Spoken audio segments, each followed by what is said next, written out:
Yo,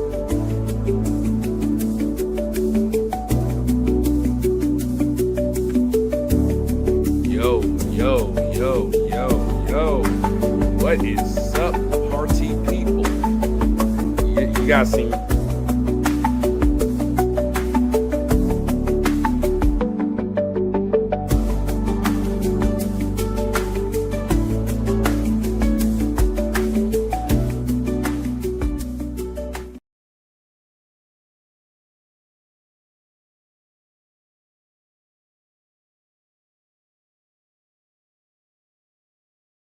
Up, party people? What's good, Chiefs Kingdom? Sorry, I've been recently watching that Power Book Force season 3. You know, Tommy Egan. Some of y'all know, but anyway, what is up, Chiefs Kingdom? Welcome back to the McGruder Files. It's episode 6, live from the heart of PMAC's living room here in Lawrence, Kansas. I'm your host, Philip P. Mac McGruder, and yes, we took a bye week with the team. We had to, take a break because of all the stuff that happened, especially after you guys know what happened 2 weeks ago. No show last Friday because real talk, if Mahomes gets a week off, so do I. Mental health, self-care, and a little extra sleep, all part of the championship formula. Always remember that, people. But we're back, and tonight it's different. As you can see, as of now, I'm actually going to be solo tonight behind this little microphone here. But some of my guys, some might come on, some might not. But I offered my Kingdom Cast bros to come through, speak their minds because this is a big game this week, and most of them have spoke about it, through Tell the Truth or some stuff through the Reddit Shirt podcast, as it focused mainly on college football. Then also yesterday, we're Chuck and Country talked with Carrington Harrison. Shout out to Carrington Harrison, friend of the show, actually friend of Kingdom Cast, really. 96.5 The Fan, also 610 Sports Radio. Been listening, huge fan of my guy.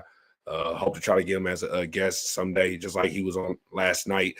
And he has some insightful stuff, which I'm going to talk about, which, listen to. So no co-host now, no safety net, just me for now, and the truth. But don't worry, I'm not going to be alone.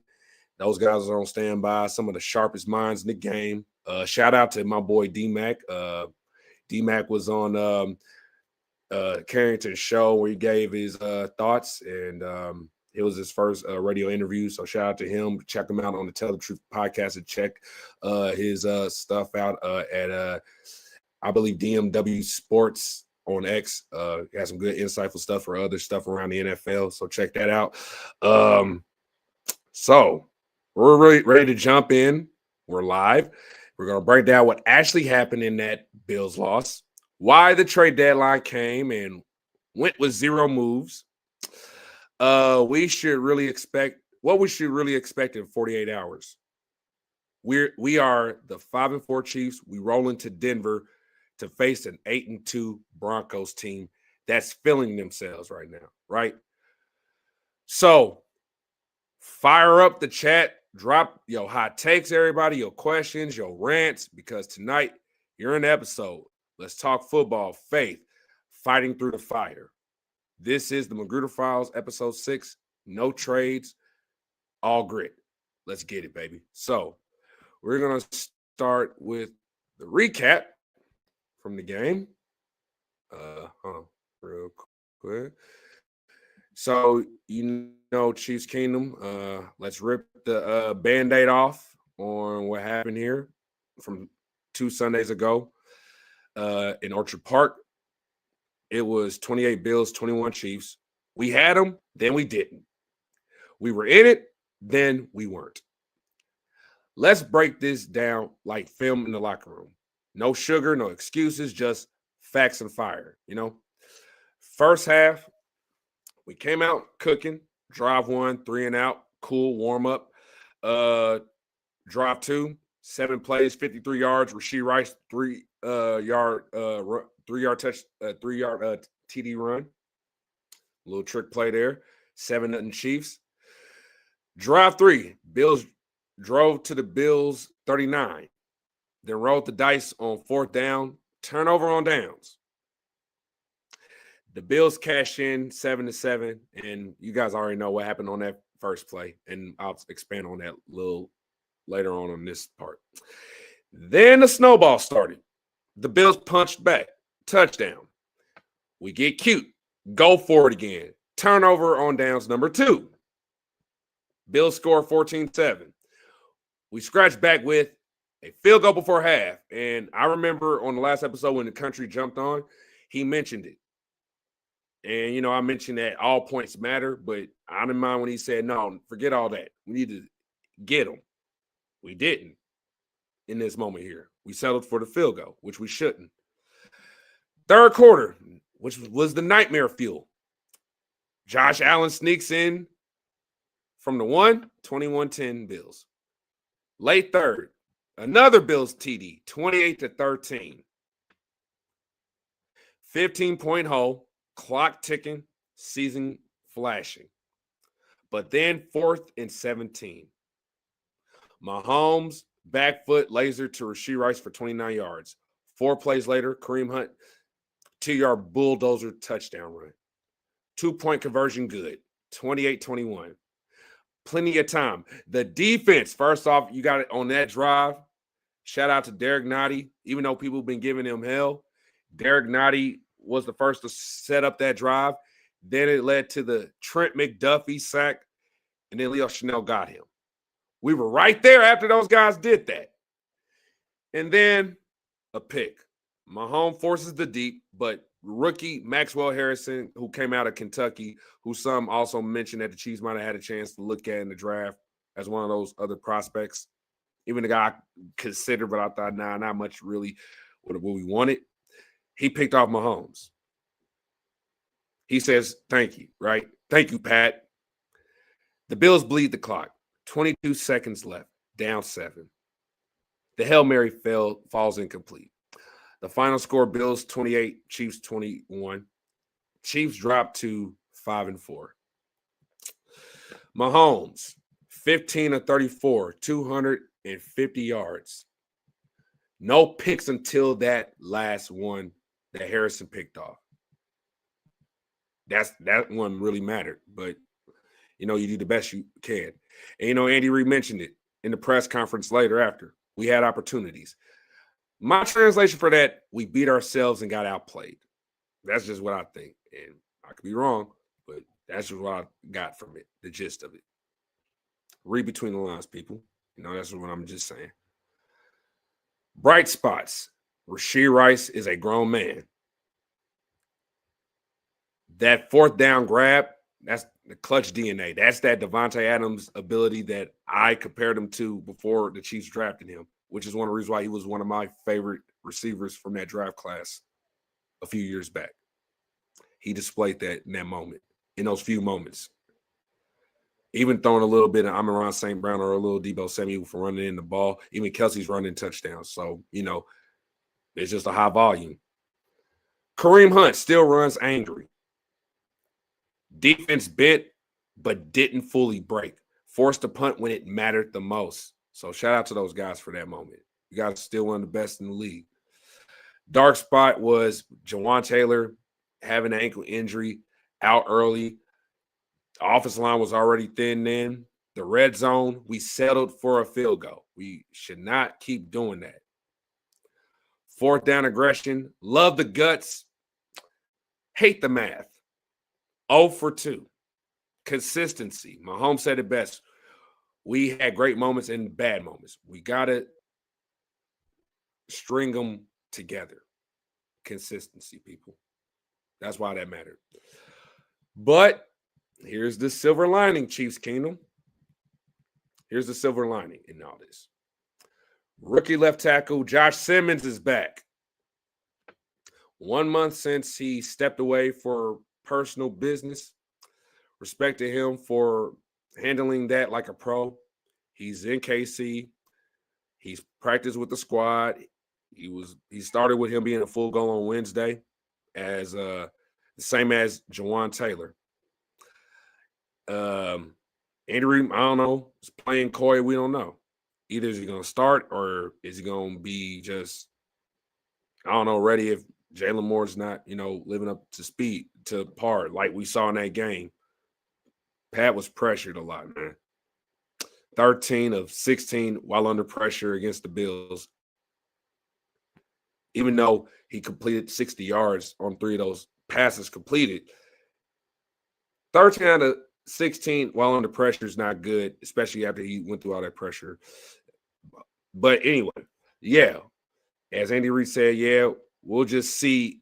Haven't even gotten him for that practice yet. This was on Wednesday. Let's see how he jumps in. Not a lock to start Sunday in Denver, but not ruled out either. Backup Jalen Moore, we got to give him his flowers. He held it down solid in his absence. Guys got quite fired. He's just had some rough moments recently. And who knows, he probably might bounce back after the bye week here. Mahomes his emphasis on this entire thing, as he mentioned, he's super excited to have him back in the building. And, both of those guys can play at a very high level. Coach will decide as the week goes, but I got confidence in them. And that's what Pat said. And full steam ahead, baby. Y'all, what's up, Tailgater? What's up, man? Full steam ahead, guys. Offensive line depth just got deeper because Simmons just got back. If Simmons needs reps to shake off the rust, no rush. We ain't desperate. Andy Reid said he's hopeful. Let's see what shape he's in. He's practiced this entire week. I'm sure he's going to be okay to go, but we shall see. And I don't make those final decisions. It's all up to Andy Reid and also what Mahomes thinks. So here's the thing, guys. This wasn't a blowout. It was a gut punch. Let's just face it. A game we could have stolen and didn't. But here's the truth. We've been in tighter spots. We've lost uglier. Man, this is the same team. This is the same coach where we went 1-5 in 2015 when we had Alex Smith and Jeremy Maclin. And what happened later? 11-5. 2021, right after that Titans game, I remember, 28-3, we lost. I believe that was the score. I had to check back, but I believe that was the score. Fans was tripping, 3-4. But what happened? 13-second game, even though we fell short in the AFC Championship game against Cincinnati. Yes, I say it. We still have bounced back. We have been through uglier. And we've come back meaner before. Now, bye week's over. 48 hours till Denver. Or maybe less. I don't know. But that's not the point. But 8-2 Broncos. High altitude. Bo Nix sighting. He's slinging, whether he throws some good passes or makes some bad throws. Or if he doesn't do well with his throws, he'll take off. There's Sean Payton. He's smirking because he's like, oh, yeah, I'm ahead of the Chiefs. I feel all the confidence in the world. I'm feeling myself. But we've got Patrick Mahomes. We got Andy Reid. We got the passing attack. We've got Spags and we got the Kingdom. And that's all that matters. But here's some things I wanted to point out as we still go through this. What's the lessons behind these things? There's 5 cold hard facts to tattoo on your brain before we storm Mile High, storming that altitude, and Peyton's already scheming, but we've got receipts. Let's unpack. Fact number 1. We fought from the grave. Yes, we fought from the grave. Down 15, early 4th and 17. Game on life support. Mahomes to Rice, 29 yards. Hunt punches it in. 2-point good, 7-point game. Trent McDuffie, Leo Chenal, they sacked Josh Allen. They forced the punt. We had 22 seconds to steal it. Fell short. But 4-1 score game. 4 one-score game losses this year. So that's crazy, right? 4 of our losses for one-score games. Mahomes, as he said, they're not going our way right now. How do we deal with the adversity?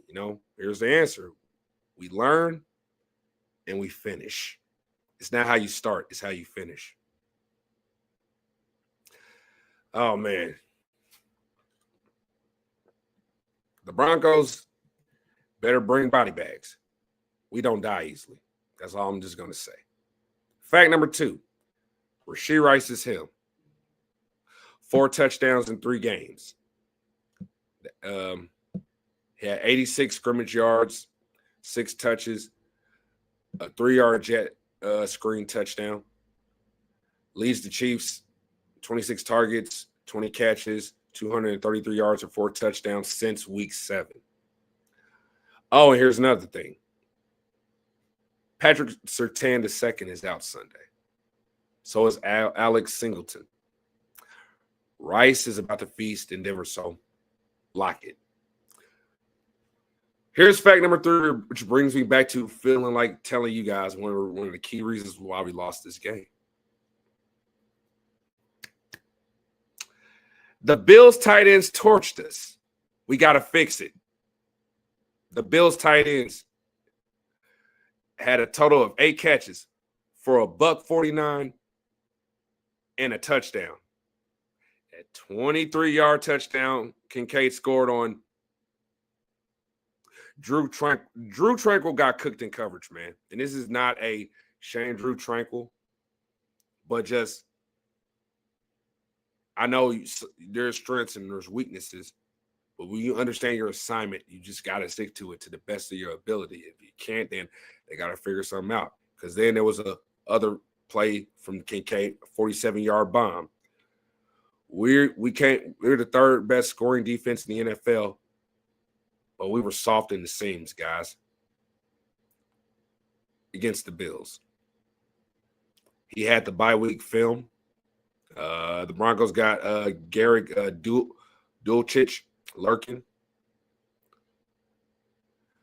Tranquil, Chanel, Bolton, guys in the middle, especially looking at Brian Cook and also Shamari Connor and some with the Jaden Hicks, got to lock down that middle. No more free yards, guys. We got to get it going for real, especially against these opposing tight ends or maybe a slot receiver. A shifty slot or a big slot. Big slot is the tight end. Shifty slot, your slot wide receiver. That's how it goes anyway. Fact number 4, 3rd down was murder. The Bills went 7 for 12. The Chiefs, 3 for 13. We're 7th in the NFL on 3rd down the last 5 weeks at 45.8%. That Sunday against the Bills, 11 first down plays gained 3 yards or less. Set up 3rd and forever. The Broncos live on 3rd and long. We win the first down, win the game. Run game, quick game, screens, stay ahead of chains. Stay ahead of the chain game. And last but not least, fact number 5, Buffalo just made one more play. Red zone, the Bills, they went 3 for 3 on touchdowns in the red zone. The Chiefs, 2 of 3. Because why did we go 2 for 3? Because we settled for a field goal in one of those red zone drives. They went 2 for 3. 3rd down edge, one more splash. That's football. But we nearly erased a 15-point deficit. Moral victory?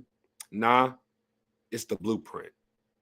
Make one more play in Denver, and we're walking out 6-4. So, Kingdom, this ain't panic. This ain't the time to panic. This is prep. All right? Simmons is back. Rice is rolling. Spag scheming. Mahomes is hungry. 48 hours or less. Broncos think they ready. They think they're ready for us. We are about to remind them who runs the West. All right? Nothing more than that. We're going to remind them who runs the West. I'll just check and see comments from people. But, got a good group of people here. Anyway, now let's talk about the thing that fans were complaining about. And some of y'all want to drop your comments, especially the live chat out there in YouTube or wherever you guys are watching it from. Let's talk about why the Chiefs didn't make a trade, right? Everybody is upset about that.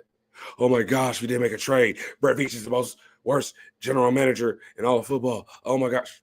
Even though he's won 3 out of 5 Super Bowl appearances since he became the general manager of the Chiefs and gone to 7 straight AFC championship appearances, and we still call him that. Like, come on, man. That's probably also one of the reasons why I say, you know what, I'm just going to take a week off. McGruder Files will be back November 14th, and here we are. So here's the point. The Chiefs stood pat, people. Minutes before the bell, nothing. Yes, no splash. No panic. But we were close. Real close, though. What do you mean, Philip? Shout out to our to a good friend of Kingdom Cast as well, Nate Taylor of ESPN. Also praying for him for a quick recovery. I was mentioned on the show with Chuck and Country last night as I had Carrington on. He dropped receipts from that time period on the 8th about why the Chiefs didn't make a trade. What was the closest person that we could have had if a trade were to happen? We all know the name, but Breece Hall, running back from the Jets. 24 years old. He's explosive. The Chiefs offered a 2026 fourth-round pick that could have been a conditional third. The Jets wanted the third, which, let's say, conditional third turned into our second-round pick. Talks died. Right? Sources said that Hall wanted out after Sauce Gardner, who got traded to the Colts, and Quinnen Williams got shipped to the Cowboys. Jets coach Aaron Glenn said Breece was not a guy I wanted to get rid of. He's a damn good player, which he really is. 581 rushing yards would have juiced our ground game, of course. Some people might call it a weak link, but really I think it's one of the strengths. The reason why it's considered a weakness from people on the outside is because we haven't effectively used it more. We got to use it, especially when you got somebody like Kareem Hunt, and give Brashard Smith some chances. Let's just do it, man. But anyway, Brett Veach did the math. 8 games, maybe the playoffs, but we still got to take advantage of it, y'all. Then maybe a $48 to $50 million extension versus a third-round pick, 4 years of control on a rookie deal. Smart money keeps the pick. Build, not rent. You get it? We're building. We're not renting. Bradley Chubb, Dolphins edge. He's nasty, but Miami's clinging to him like a life raft. They know they don't have no playoff hope, right? But they still need their star. Wasn't probably going to happen after they traded Jalen Phillips to the Eagles. Either it was going to be Bradley or Phillips. That was the decision. Here's the real talk. Our staff trusts the room they got. And I don't think they're wrong. If Kelsey had caught the ball versus the Eagles at that 1-yard line, but it bounced off his hands into the defender of the Eagles, if Bucker doesn't boot it out of bounds which led to the Jags starting from their 40-yard line, we would be 7-2, not 5-4. We are better than the record. Close losses, self-inflicted.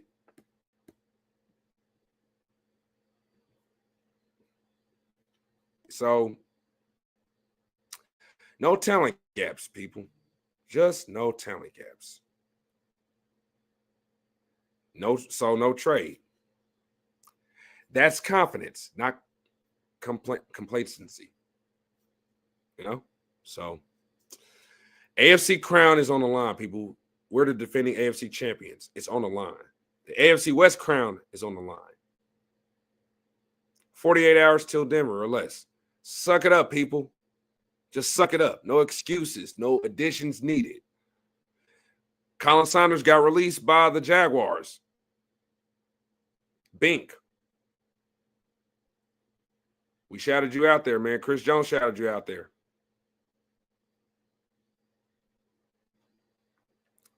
We want you on, man. We want you back. We need another defensive tackle just in case something happens. It's still a little thin there at some spots. But we got enough as of now. We got Mahomes, we got Rice, Spags, Simmons back. Hunt is angry. Keenum behind us. Time to act like champions, y'all, not shoppers. So we get into our next segment of the show where I like to do players of the game. And okay. All right. What's happening, Phil? How you doing, man?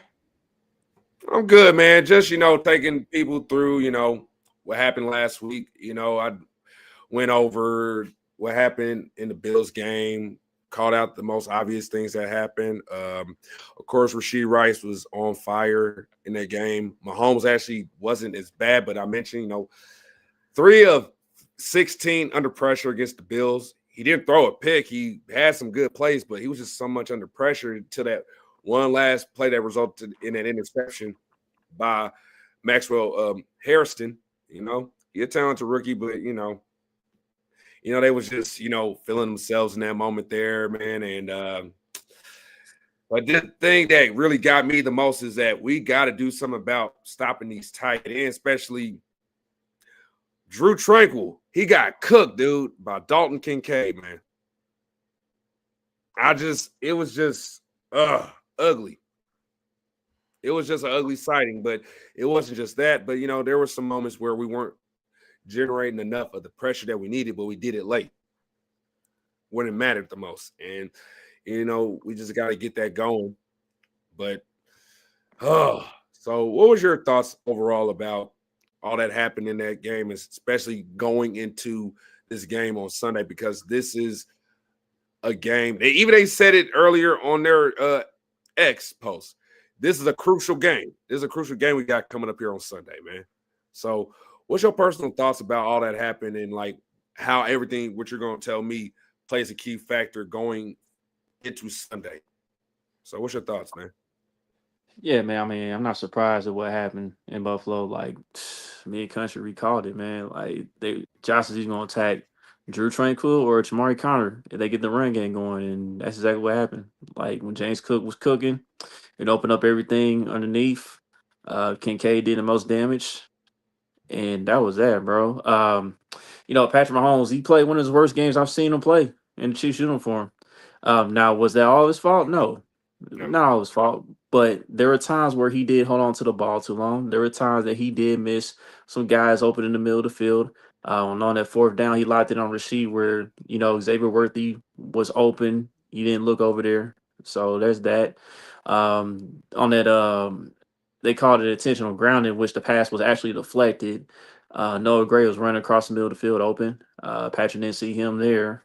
So, I mean, this is just a few little mistakes right there and there. But, I mean, I'm not surprised, man. We go through this with the Bills every year in the regular season, man. It's just what it is, dog. We, as some say, we troll. We be trolling at times against the Bills. Because, really, we could have ran the ball a little more against Buffalo because, our run game was effective. But, that's typical Andy Reid, Matt Nagy sometimes, man. Yeah, I mean, Kareem, 11 carries, 49 yards rushing, that touchdown run, man. He looked like vintage Kareem out there, especially he had carried the ball 27 times, man. It'd been crazy. Off the couch. Off the couch. First, off the second couch. game. Man, it's just wow, man. People call the running game a weakness, but it's no, it's not. I mean, I mentioned it about a few weeks ago on under the chat on Tell the Truth with DG, D-Mac, and CJ.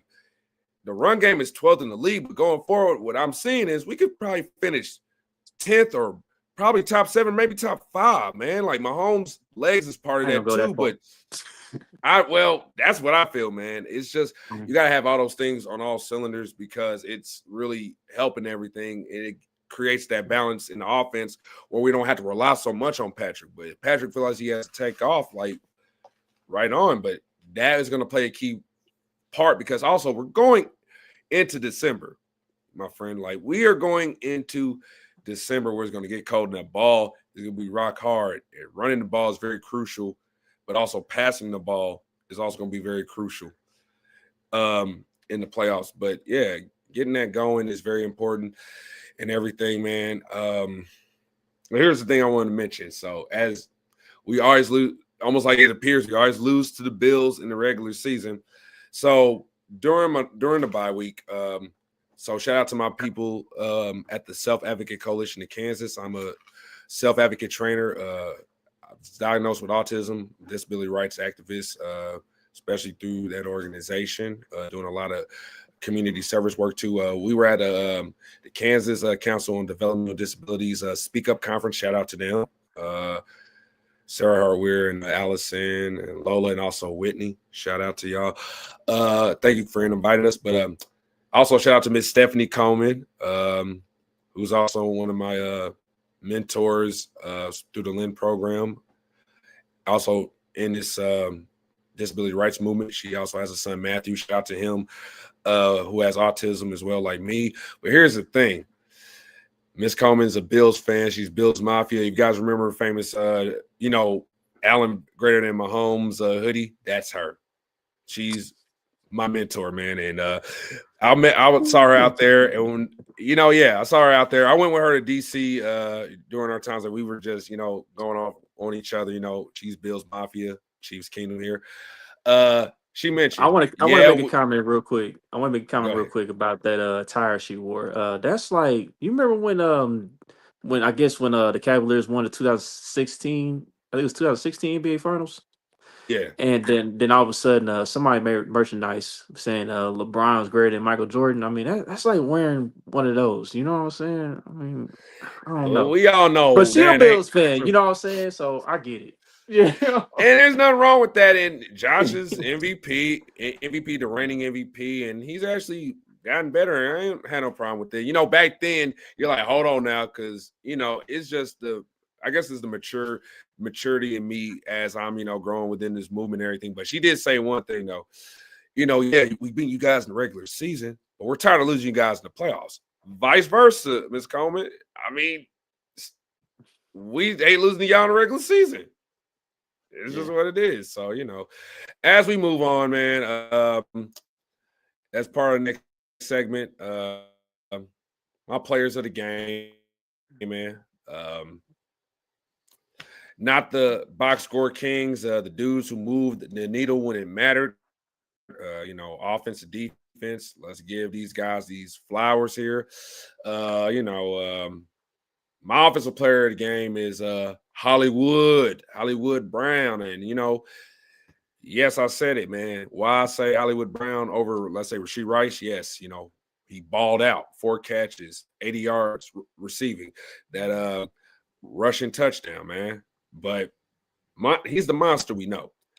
But, I know people do not like Pro Football Focus, but they gave the highest offensive grade to Hollywood Brown, 80.4, which is not bad. PFF, cool. But just watch the tape, though, and how effective Brown was for us in the game, man. Just 2 catches, 76 yards, but those plays mattered. The chunk plays, that's what mattered. The drive starters. It put us in a position to steal the game, and we just didn't cash in. Play one deep shot, 40 plus air yards. Brown dusts the DB. Mahomes hits him in stride, looking like Hollywood Brown we saw on his tape at Oklahoma before he got drafted to the Ravens, where he did that with Lamar when Lamar won the MVP in 2019. Second play, 30 medium, Brown snatches a rocket on the sideline, tiptoe drag swag, man. The field position flips. this past Wednesday, Hollywood told the media, I've been getting better each week, especially the stamina. I can attack every play now. You saw it early in Brazil when he was the possession receiver. Now that Rasheed is back in that role as that guy, now you got him playing his natural role that he was known for when he first came into the NFL, a deep shot guy. Using his speed consistently, as he mentioned, first 14 games, shoulder injury, rust, the groove was gone at first, but he's back now. You got him, Worthy, and Rice, all healthy, all fast, all lethal. He ain't gonna be dropping 100 every game, bro. But his play on the field, it matters, But when the call comes, he answers. Speed kills. The stamina is back. Broncos secondary. You can sleep on him all you want. Y'all ain't got Patrick Tan II, bro. You'll pay. But yeah, what's your thoughts about going to this game? As I mentioned that actually two questions. So, what's your thoughts about going to this game with that secondary of Denver? And they got a great pass rush on top of that, but like Nick Benito, one of the best pass rushers in the league right now, especially year two, almost going to have double-digit sacks, but no Patrick Surtain II. And then also, who's your offensive player of the game? Okay, well, I'm gonna start with my offensive player of the game. I'm gonna go with Kareem Hunt. You already mentioned the stats, and the reason I say Kareem Hunt is because the very following week, just passed, the Miami Dolphins beat the hell out of about the Buffalo Bills, and you want to know why? Devon A. Chain took over in the fourth quarter. They gave him the football. He closed out the game, and we could have did that against Buffalo. Exactly. Yes. Hey, it is what it is, man. But as far as us facing Denver without Pat Surtain II, I mean, I ain't gonna hold you like throughout the week. I said, man, there is still a chance where he gonna be listed as questionable at the last minute. He gonna try to play this game, but with a pectoral injury, it's a lot more serious. So the Denver did the right thing. You know what I mean? It's a big game, but they got a little bit of cushion in the AFC West. I mean, as far as between us and them, you know what I'm saying? I know the Chargers are right there. But there are definitely some weaknesses that we can attack the Denver secondary in. The key is keeping Patrick Mahomes upright. Negating the pass rush of Nick Bonito and Jonathan Cooper. If we're able to do that, and also neutralize Zach Allen in the middle, I know he leads the NFL in quarterback hits. He's one of the top in pressures. So if we're able to those guys get Patrick time to scan the field. I mean, you can definitely use Hollywood Brown as a factor. I mean, you got him. You use Xavier. I know Xavier. He's fighting through an injury. Like you could tell. Actually, he's fighting through two injuries, and you kind of tell he ain't all the way back yet still. And like, unfortunately, he tweaked his ankle in practice. So I mean, that's another ordeal on top of what he's been going through throughout the season. But Tyquan Thornton could also be a factor in this game. I know people in Chiefs Kingdom been wanting to see more of him, since his role got reduced. But I told people that it's gonna be matchup based, and this is a matchup based type of game for Tyquan. So don't be surprised you see him out wide and try to take top off the defense. So Yeah. that's that. I feel you there, man. I really do think we got to get Tyquan involved in this at this moment because it's kind of criminal that you don't feature. You got to have all your best players at the best position. Like for example,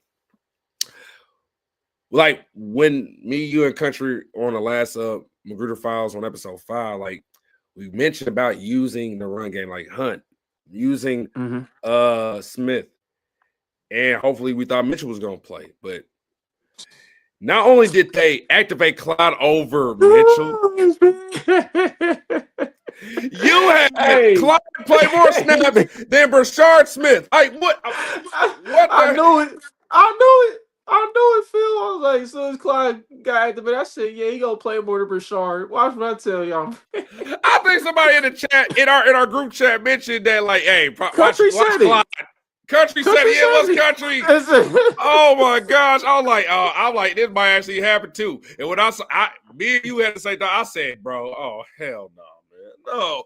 And we love you, Clyde, but come on, man. Like the first play, -3 yards, and then he hits a 7-yard run, but and then that's that. Like over with. Oh, man. I'm like, what the?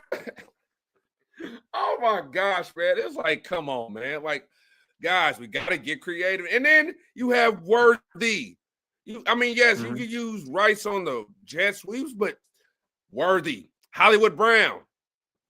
Come on, man. Let's get creative, bro. Like, you seen the water boy when they did the double reverses. We can't do some of that.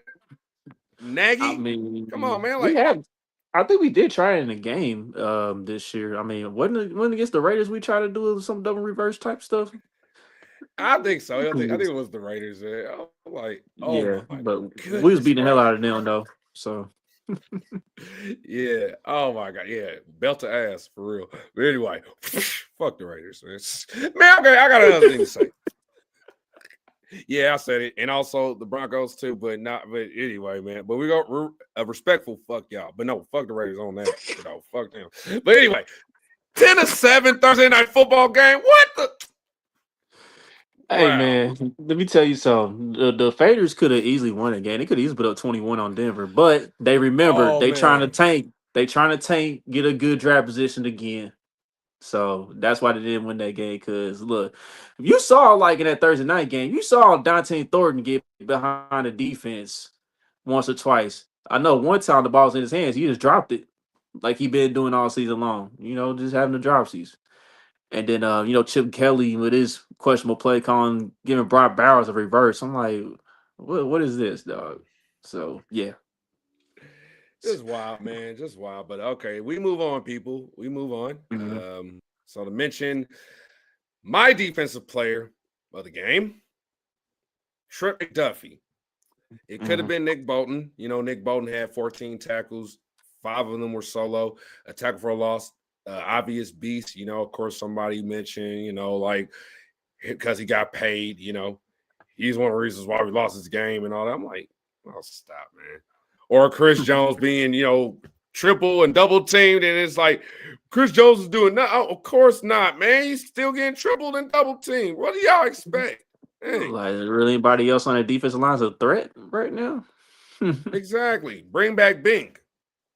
Like for Yeah. real, man. So anyway, but I'm giving it to Trent McDuffie as my defensive player of the game. 12 total tackles, 5 of them solo, 1 tackle for loss. That tackle for loss was also that fourth quarter sack on Allen, which after that, Leo Chenal got to him and then forced that fumble and gave Mahomes 22 seconds. Before that was more, but they still did it again to give him 22 seconds to tie it. We just didn't finish the job, but McDuffie did his job. He's just more than a slot corner, man. Like, this is one of the best corners in the NFL. I mean, he's a Swiss Army knife. He blankets receivers, blitz, tackles running backs. Allen felt him all day. Spags dialed it up. McDuffie executed. He put us in position. That's what those real leaders do. That's a franchise type of player, I mean, Hollywood and McDuffie, not the loudest stats, but the louder impact. Rasheed gets that glory, man. Also, Kareem does, man. These two get that respect. But who's your defensive player of the game, man? And I also got another question, and I want to bring it up to what we heard of earlier today, and I mentioned it earlier. All right. I probably agree with you on Trey McDuffie, man. I mean, it's really hard to give a defensive player a player of the game in this situation, man, because Spags controlled this game too. Like, he wasn't really dialing it up like that till like the fourth quarter. You know what I'm saying? We was basically in our base defense. We played more zone than usual, and we're not really a good zone defense. So I mean, but like as far as Trent McDuffie goes, man, like yeah, that dude, like you mentioned, Swiss Army knife. He's pretty much all over the field. Like whatever the coach is asking him, he does it. So then that's why he's one of the top corners in the league still. Absolutely, man. And here's the thing about that too, man. So, and we mentioned it earlier. So, if fans don't know, of course, there's allegedly this is probably a rumor, and we don't know. Our former cornerback, who's now playing for the Titans, Jerry Sneed. Oh man. Let's just pray for him and everybody who was involved in this situation. Because if everything what they're saying in the media is true.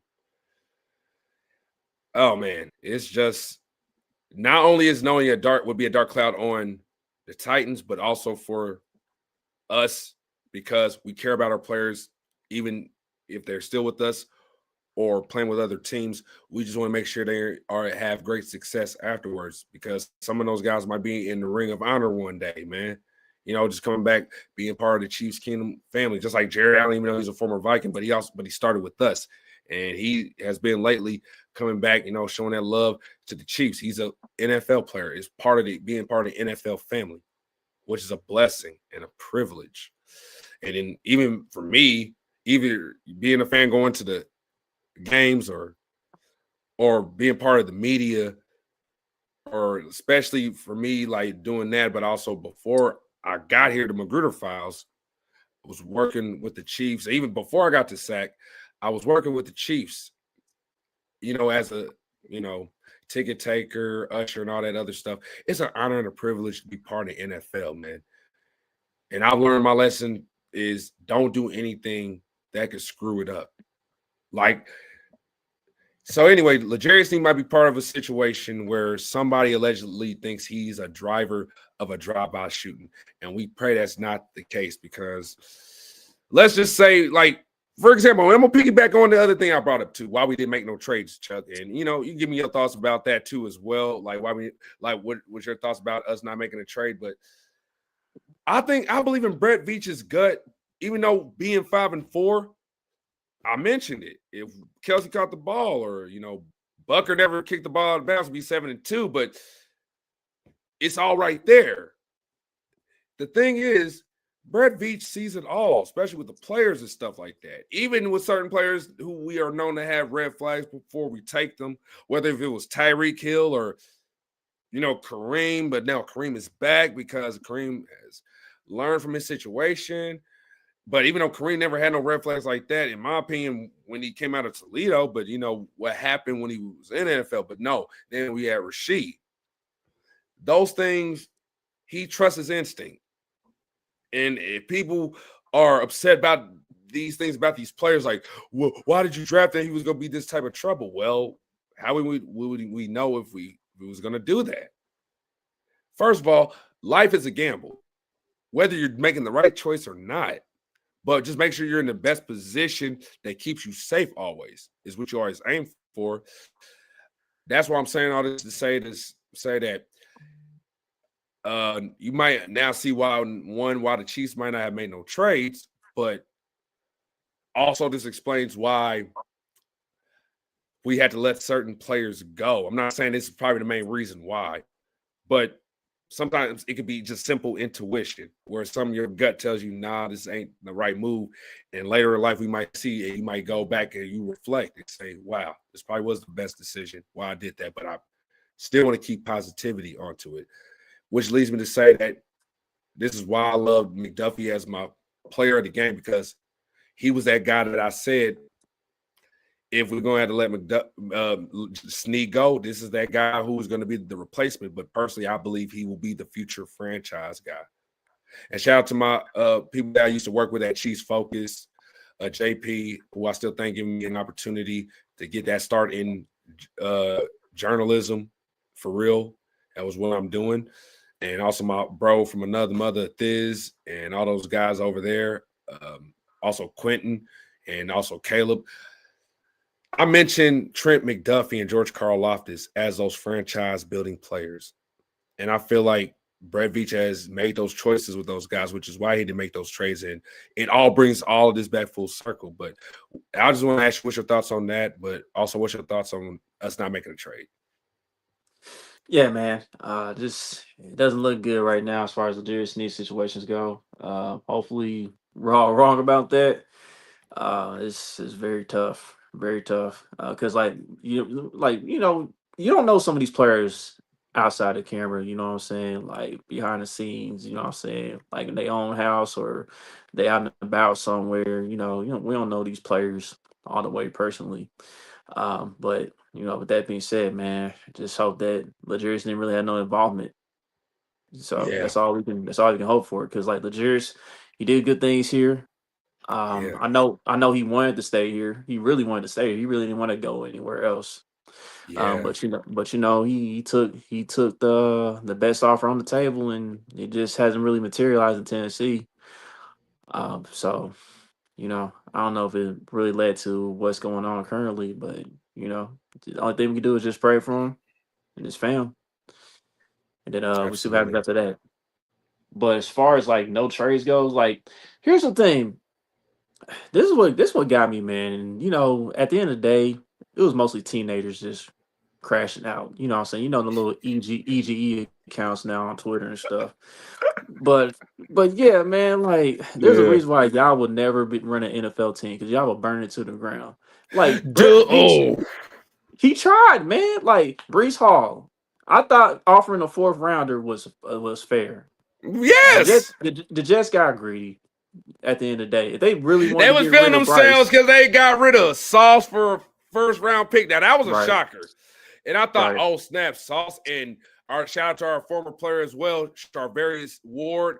Hope you get well Hmm. soon, brother. We hope to see you soon on the but we might see, man. But him and Sauce on the same squad, bro. I'm like, oh snap, bro. And then they traded Quinn and Whit. Now that was the shocker to me. I said, wow. I It was said, yeah, like, they blowing it up. yeah, yeah, man.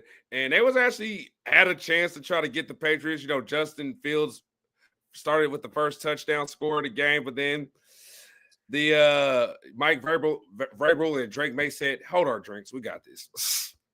Yeah, They just yeah. finished the job, man. And yeah, it's just, yeah, man, it's unfortunate all that stuff happened. And at the same time, I'm okay and satisfied why we didn't make those trades and everything else like that.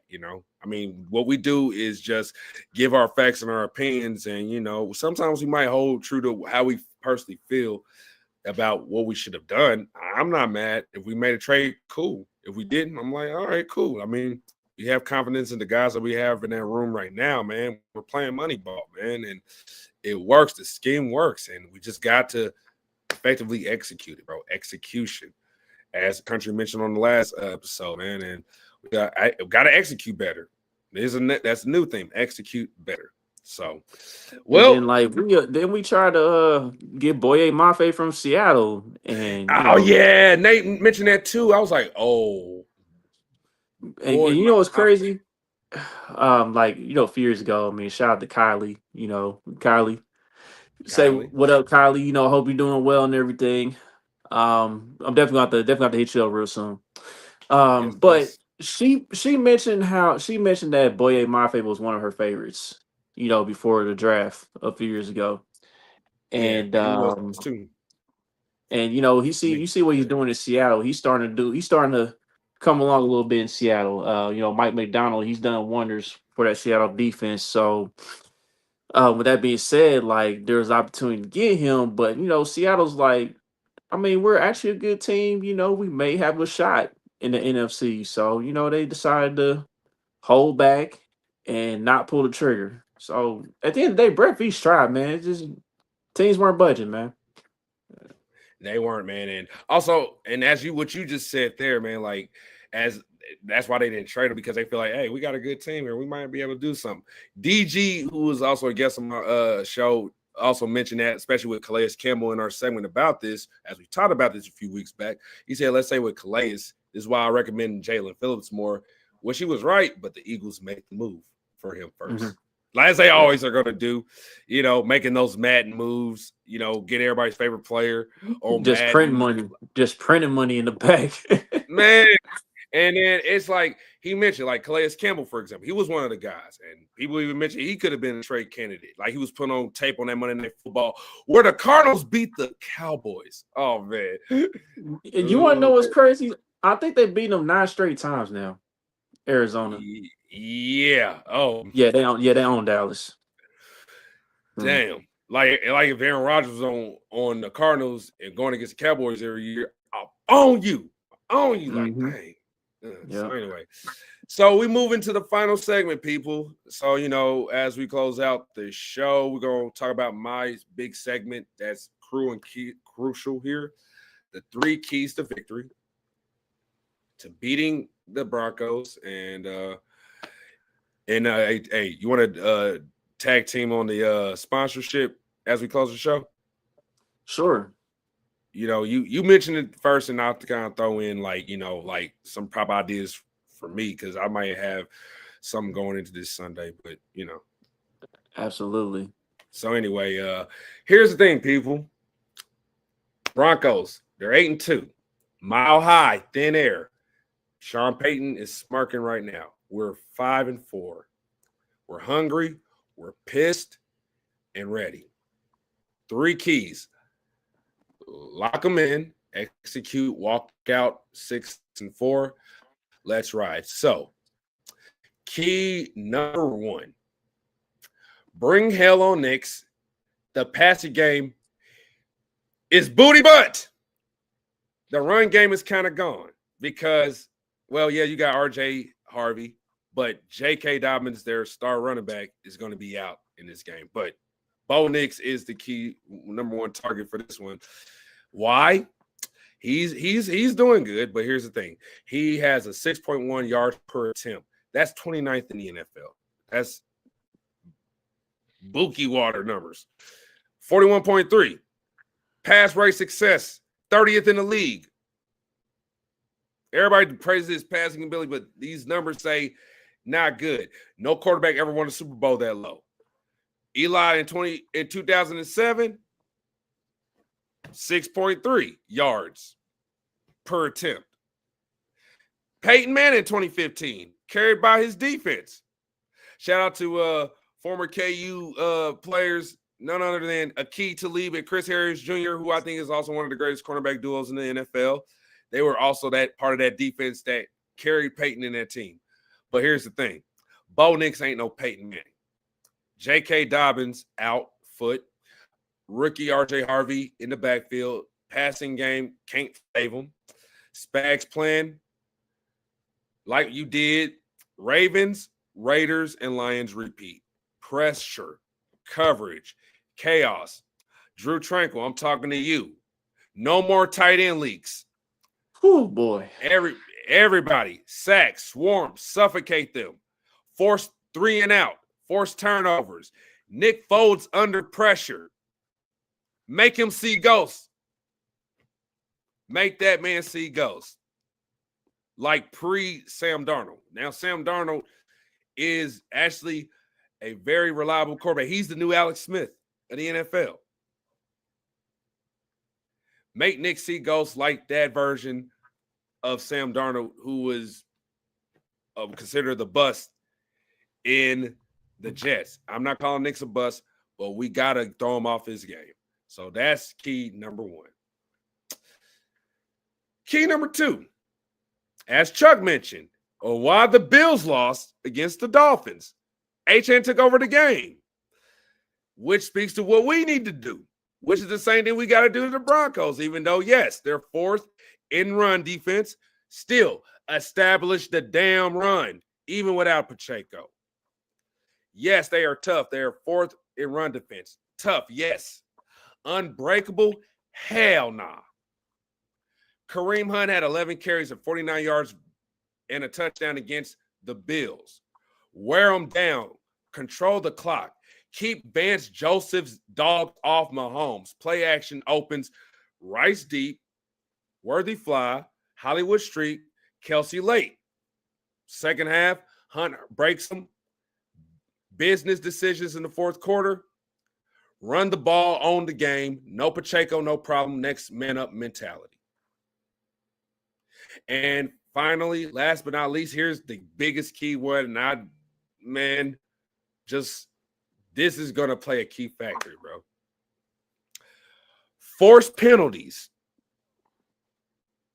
Forced penalties. Here's the thing. Yes, this is the Denver defense, but here's the thing I'm going to mention here, man.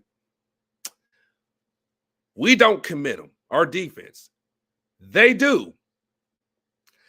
81 flags, the second most in the NFL behind the Giants, the Broncos. The Chiefs, 46 flags, the 4th fewest in the NFL. Spags got those boys disciplined. But Peyton and Van Joseph defense, nah, So I'm breaking down to you on this, and I know you got something to say on that part though. But here's the thing: Mahomes hard count, that's free yards, man. It's a road game, silent count, it still works. Matt Nagy, design of defensive pass interference, holding, face mask, rub routes, push off baits, jaw with them. Remember the Commander's cheap shot on Pacheco? Yeah, that's exactly what they're going to try to come and do, which speaks to why they're penalized, one of the most in the league. They're going to try to do the same thing like what the Commanders try to do to us late. Even though, yes, that we were neck and neck in the first half, we put belt to ass in the second half on the Commanders, but they wanted to play dirty. That's what Denver's going to try to do all game. All right? Yeah, talk their trash, draw those flags. Let them self-destruct. Do what Tom Brady does. Make the guy self-destruct when he's around. Every penalty, another first down. Another shot at the end zone. So, what's your thoughts on those keys? You got any other keys that you think will play a key factor into the game, bro? Yeah, I got a few things. To your first key, this kind of follows up with it, man. Because my first key is the front seven. The front seven is going to be major in this one. And I saw a chart earlier today that Daniel Harms reposted. Shout out Shout to out to Daniel, him. bro. Yes, sir. And like we're I think we're the best team when we use twists and stunts. But the thing is, we've hardly ever done that. We've hardly done that this year. And this is the perfect time to do it right now if you want to stay in the mix for the AFC West and determine playoff seed and stuff. So I think I think it starts with Chris Jones, and everybody on the defensive line. We just up the uses of twists and stunts, and I think you'll be able to confuse Denver's offensive line. Like Denver's offensive line, they've been pretty solid, but I think this is something that they probably haven't seen before. I think if you up the uses of different stunts and twists, that may be able to confuse them a little bit. Maybe able to open up the pass rush, because it's been a struggle all season long for us as far as like the pass rush.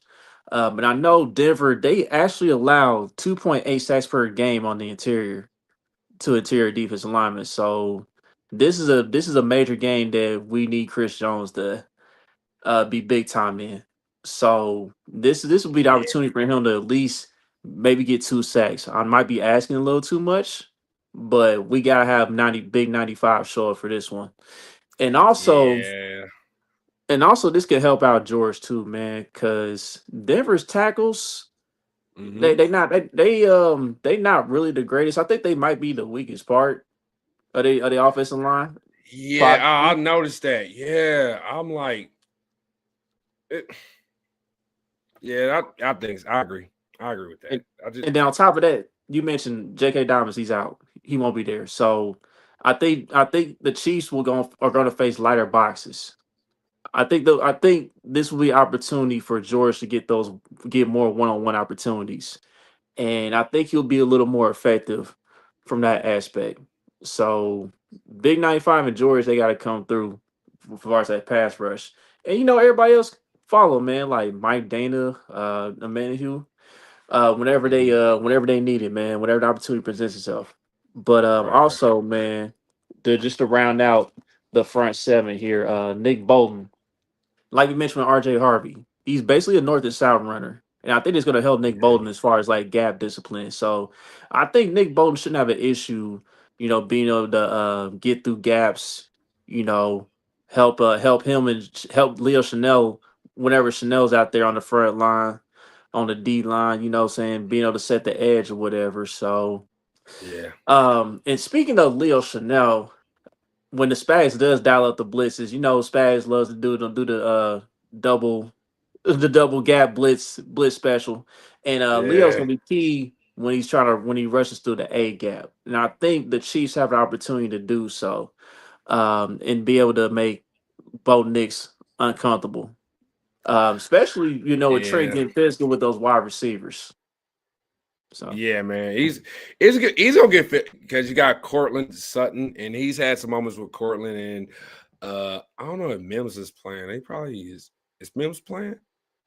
I'm not Marvin sure. Mims? I have to double check. I think he was I want to say he was questionable. I have to double check that though. Okay. But other than that, man, yeah, I agree with you there, man. Just those keys right there. So pressure Knicks, run the rock, force those flags. That's my blueprint, and you just heard Chuck's blueprint right there. You do all those things, execute that W. We're almost about less than 48 hours, you got people. No excuses, no trades needed, just heart, grit, in the kingdom. You got And to anything your else to point say, man? about and to your point about drawing flags, man, you know how I mentioned earlier about Taekwon possibly being a factor in this matchup. He's gonna be the one that drawing on them flags because this officiating crew with Adrian Hill, they've been looking at defensive holding and pass interference more so than anything so far this season when they officiated games. So, Denver, if they not getting home and Patrick Mahomes is upright and clean, Josh Simmons and Jawan Taylor and the rest of those guys hold it down, that could be a factor. Like them corners that's actually the entire secondary. They might be holding on the dear life. When we use Tyquan and Hollywood or X to stretch the field, because what that's gonna do is that's gonna open up things underneath for Rasheed Rice. Whether he runs a quick slant or an in breaker route, or you got Trav running a little drag or a little short out route or something in the flat. You know what I'm saying? So You know what they gonna be saying, man, when we do all that, them receivers, as you're describing the people we're illustrating in people's minds. Think about as Chuck what he's saying. Then them dudes, it's gonna be like Mighty Morphin Power Rangers, the movie, when they had to deal with Ivan Ooze's birds and shit without their powers. They gonna be like, oh my gosh, we need Patrick Sertan again. Oh my gosh, bro, it's already gonna come. But while that's happening, in reality, fans are going to be watching on TV with, I believe, Tony Romo and Jim Nance. Here we go, Jim. Tony. Right? They're going to say, the referees are helping them. No, you idiots. We're just that damn good. Just beat us. As simple as exactly. that. And also too, and what I want to say in regards to Rasheed Rice, the Broncos, they like bottom 10 in yards after the catch allowed. So they not really good with receivers that can get off after the catch. So like when Rasheed gets that rock, he may be And able to do a little Kelsey, something.